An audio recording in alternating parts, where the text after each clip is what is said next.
भीमोत्सव नात्यांचा बहुजनांच्या विचाराचा 21 फेब्रुवारी 2026ला उद्या ह्याच घोरपडे मैदानावर उत्साहात जल्लोषात आपला भीमोत्सव होणार आहे।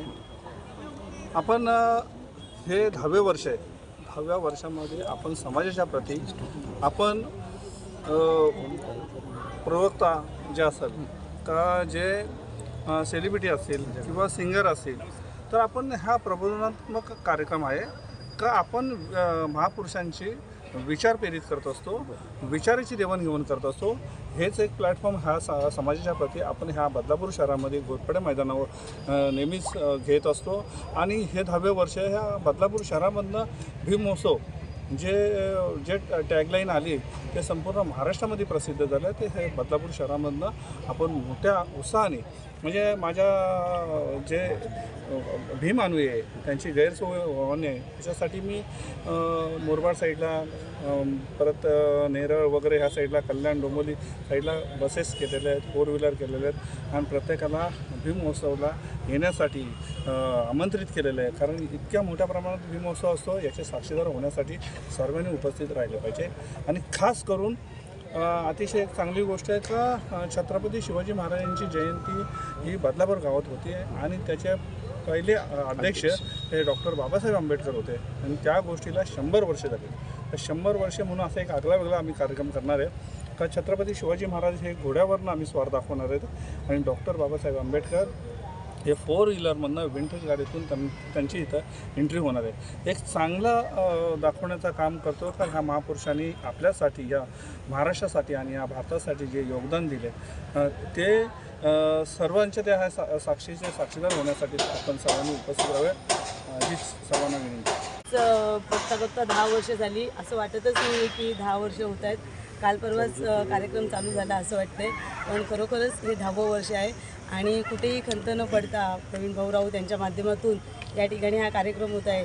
आणि मला अतिशय आनंद होतो की राजनदादा घोरपडे हे ह्या कार्यक्रमाचे साक्षीदार आहेत की ज्यावेळेला पहिल्यांदा हा कार्यक्रम करायचं नियोजन होतं त्यावेळेला प्रवीण राऊत यांनी त्यांना एक फोन केलेला की दादा मला तुमच्या घोरपडे मैदान या ठिकाणी हा कार्यक्रम घ्यायचा आहे। त्यांनी लगेच सांगितलं होतं की खरोखरच पहिल्या वर्षी तेच सांगते पहिल्याच वर्षी ज्या वर्षी याची संकल्पना चालू झाली त्या वर्षी प्रवीण भाऊ राऊत यांनी राजनदादांशी चर्चा केली होती की मला भीम महोत्सव कार्यक्रम करायचा आहे आणि मला बदलापूर शहरातलं सगळ्यात मोठं ग्राउंड हे घोरपडे मैदान आहे तर त्या ठिकाणी करायचं आहे। राजनदादांनी सांगितलं की तुला ज्या पद्धतीची मदत हवी असेल ग्राउंडसाठी ती मी माझ्या माध्यमातून त्या ठिकाणी करेल आणि तुझा भीम महोत्सव या ठिकाणी चालू होऊ दे।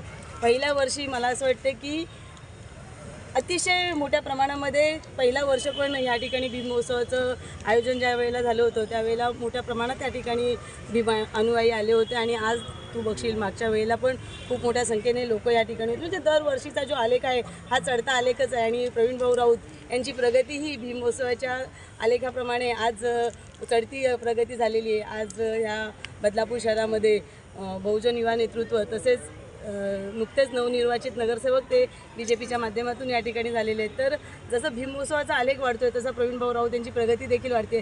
दादा तुम्ही सांगितलं की खूप मोठ्या प्रमाणामध्ये कार्यक्रमासाठी खर्च असतो तर बाबासाहेबांचं काहीतरी देणं आमच्या परिवाराच्या माध्यमातून या ठिकाणी असेल म्हणूनच हे सत्कर्म प्रवीण भाऊ राऊत यांच्या हाताने या ठिकाणी घडते आहे। तर नक्कीच असेच कार्यक्रम प्रवीण भाऊ राऊत यांच्या माध्यमातून या ठिकाणी होत राहतील एवढी अपेक्षा आहे। नक्कीच भीम महोत्सव 2026 या बदलापूर नगरीला सांस्कृतिक नगरी म्हणून जे बोललं जातं त्याच्यामध्ये या भीम महोत्सवाचा मोठा वाटा आहे। प्रवीण राऊत, शीतल राऊत आणि त्यांची सर्व टीम बाबासाहेब आंबेडकरांचे अनुयायी हे सगळे गेल्या 1 महिन्यापासून या महोत्सवाची तयारी करत आहेत।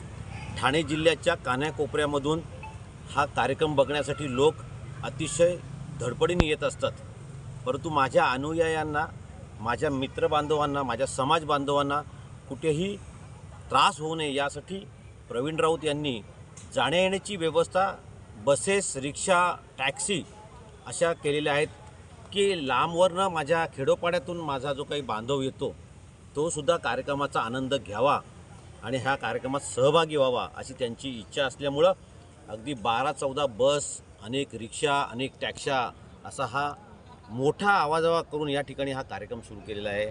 मी मनापासून या कार्यक्रमाला शुभेच्छा देतो की मोठे कलाकार या ठिकाणी येत असतात, त्यामुळे या शहराचं सुद्धा नाव होतं. या शहराला सांस्कृतिक वारसा जपण्याकरता प्रवीण राऊत आणि त्यांची सगळी टीम नेहमीच प्रयत्न करत असते. उद्याच्या या कार्यक्रमामध्ये स्वतः रवींद्र चव्हाण भारतीय जनता पार्टीचे प्रदेशाध्यक्ष हे शुभेच्छा देणार आहेत. त्यांचा लाईव्ह व्हिडिओ या ठिकाणी आपण दाखवणार आहोत. आज त्यांची आम्ही भेट घेतली तेव्हा त्यांनी प्रवीण राऊत यांना सांगितलं की माझी उद्या दिल्लीला बैठक असल्यामुळे मी उद्या या कार्यक्रमाला येऊ शकत नाही, परंतु माझ्या आलेल्या सर्व अनुयायांना, माझ्या सगळ्या आंबेडकर जनतेला मी संदेश पाठवणार आहे, तो मात्र तुम्ही व्हिडिओवरती दाखवा. आणि त्यावरूनच त्यांनी आज प्रवीण राऊत यांना सांगितलं की प्रवीण, तू अशाच प्रकारचं काम करतो, जिल्ह्यामध्ये तुझं नाव आहे आणि येणाऱ्या काळामध्ये जिल्ह्याची जबाबदारी नक्कीच आमचे रवींद्र चव्हाण प्रदेशाध्यक्ष हे प्रवीण राऊतवरती टाकतील. मी बदलापूरकरांना आव्हान करतो की हा कार्यक्रम अतिशय दर्जेदार असतो. हा कार्यक्रम आपण तिकीट काढूनसुद्धा बघू शकत नाही. तुम्हाला 5,000चं तिकीट जरी कुठे मिळत असेल तरी हा कार्यक्रम बघायला मिळणार नाही. असा कार्यक्रम हा मोफत मिळतो, याला अफाट खर्च आहे. त्याच्यामुळे हे सगळं काही जे आज 1.5-2 महिन्यापासून त्यांचे सगळे मित्रमंडळ करतायत त्यांना मनापासून माझ्या शुभेच्छा आहेत. आणि मी सुद्धा उद्या हा कार्यक्रम बघायला येणार आहेत. आपण सुद्धा हा कार्यक्रम बघायला या. धन्यवाद. नक्कीच स्पेशल असणार आहे. नियोजन तर आता तुम्ही बघतच आहात की पूर्ण मैदानच आपल्याला घ्यायला लागले, अशी वेळ आली आहे. इतकं मोठं घोरपडे मैदान पूर्ण पार्किंगसाठी जागा ठेवणं गरजेचं आहे, म्हणून थोडीशी जागा आपण ठेवलेली आहे. नाहीतर एवढं पूर्ण मैदान तसं बघितलं तर या भीमोत्सवासाठी गरजेचं आहे. अफाट अशी इथे जनसमुदाय येतो ह्या भीमाच्या महोत्सवासाठी. आणि ह्याचं आयोजन हे आपले प्रवीणदादा राऊत हे दरवर्षी करत असतात आणि इतक्या मोठ्या प्रमाणात ते इथलं आयोजन करत असतात की संपूर्ण बदलापूरच नाही तर आजूबाजूची सगळे शहरं, गावं सगळीकडून लोक इथे याच्या उद्याच्या भीम महोत्सवाला येणार आहेत. त्यांनी ग्रामीण पट्ट्यातून येणाऱ्या साधकांसाठी गाड्यांची सुविधासुद्धा दिलेली आहे. म्हणजे संध्याकाळचा कार्यक्रम आहे, रात्र आहे, यायची गैरसोय व्हायला नको म्हणून ती सुद्धा सोय त्यांनी दिली आहे. म्हणजे आज आपल्या बाबासाहेबांसाठी जितकं करू तितकं कमीच आहे, कारण काय त्यांनी जे आपल्याला दिलं आहे ना ते शब्दात वर्णन करणं खूपच कठीण आहे. पण असो, मी मनापासून शुभेच्छा देते ह्या भीम महोत्सवासाठी की. आणि हे 10वं वर्ष आहे. बघता बघता 10 वर्ष पूर्ण झाली. आता असं वाटत होतं अरे आत्ताच तर चालू झालेले 2-3 वर्ष झाले असं वाटत होतं, पण खरंच 10 वर्ष उलटली आणि खूप चांगल्या प्रकारे खूप उत्स्फूर्त प्रतिसाद इथे जनसमुदायाचा नेहमीच मिळत आलेला आहे. अल्पावधीतच लोकप्रिय झालेला भारताचा बुलंद आवाज आपला Bharat channel subscribe, share, like आणि कमेंट्स करायला विसरू नका.